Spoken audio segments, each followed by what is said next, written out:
Kutipan adalah semua kalimat atau paragraf yang bukan berasal dari ide atau tulisan kita sendiri. Biasanya, seorang penulis atau pengarang karya orang lain menjadi bagian tulisannya. Parafrase adalah menulis ulang ide atau informasi sumber ke dalam kata-kata Anda sendiri tanpa mengubah artinya. Tapi hati-hati, parafrase bisa masuk ke dalam plagiarisme jika dilakukan dengan tidak benar. Parafrase adalah menyatakan kembali pemikiran atau ide orang lain dengan kata-kata kita sendiri. Meringkas adalah keterampilan untuk membuat reproduksi dari hasil karya yang sudah ada. Kata presis juga memiliki arti memotong atau memangkas. Maka, arti kata ringkasan sama juga dengan rangkuman.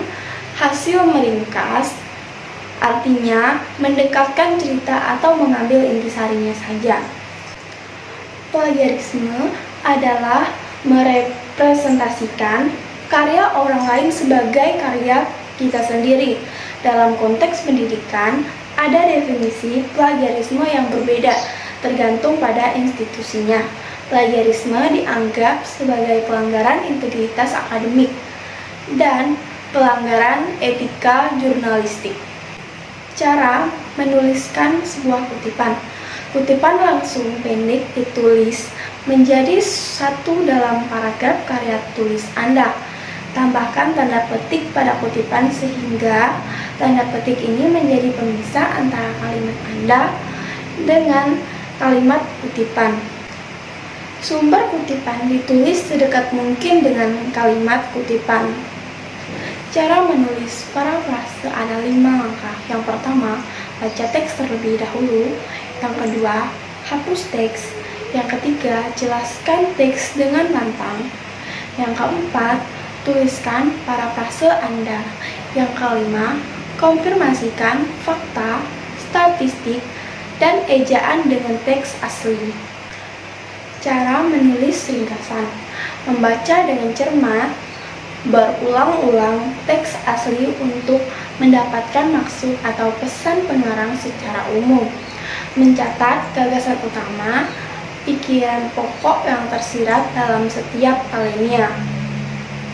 Menyusun ringkasan sesuai urutan naskah asli berdasarkan gagasan utama. Cara menghindari plagiarisme ada 5. Yang pertama, sebutkan sumber Anda.